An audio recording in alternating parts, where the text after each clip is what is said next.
안녕하세요. 주의 백성의 강건함을 위하여 매일 밥 짓는 목사 김태양입니다. 말씀으로 밥을 지어 여러분 앞으로 가지고 갑니다. 오늘의 말씀은 출애굽기 26장 1절 말씀입니다. 표준 세번역입니다. 열폭으로 성막을 만들어라. 그 천은 가늘게 꼰 모시실과 청색실과 자주색실과 홍색실로 그룹을 정교하게 수놓아 짠 것이라야 한다. 26장부터는 성막의 외형을 만들어 갑니다. 하나님이 보여주신 대로 지시하신 대로 만들어 가면 되었습니다.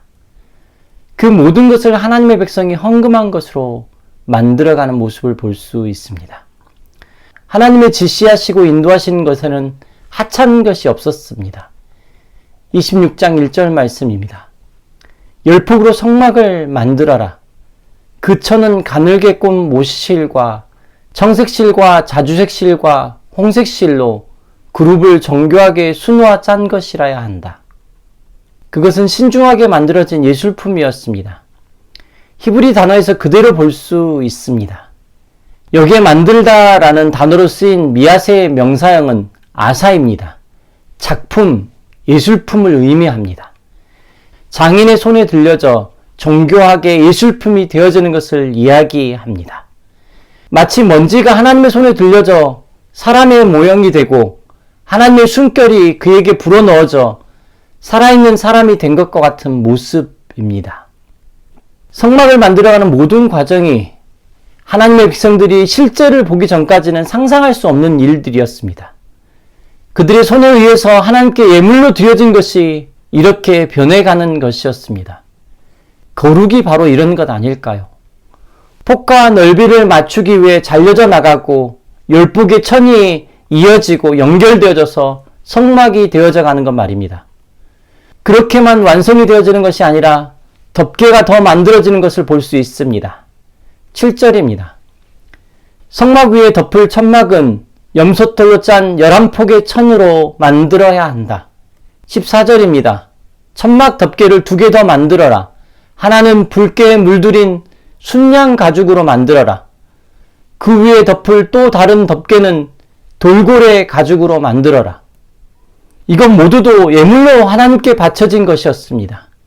바칠 때는 예상할 수 없는 것이었습니다. 그런데 하나님은 낭비 없이 하나님의 백성이 바친 예물 하나하나로 성막을 만들어가는 모습을 볼 수 있습니다. 이것이 한 성막이 되어져 가는 것입니다. 6절입니다. 그리고 금으로 갈고리 50개를 만들어야 한다.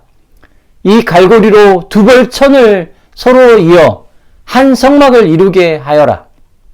하나님께 드릴 때부터 모든 사람이 동일한 물건으로 동일한 역할을 맡지 않았습니다. 각각의 역할들이 정교하게 맞아 한 성막이 되어져 가고 있었습니다.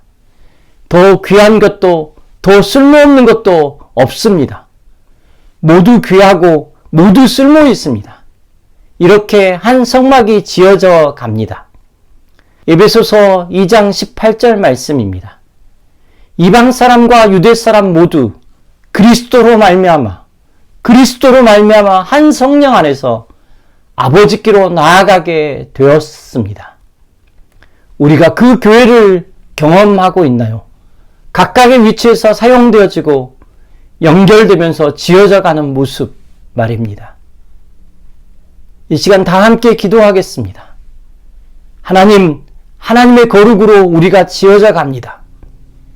예수 그리스도의 피 흘리심과 성령의 은혜로 지어져 갑니다.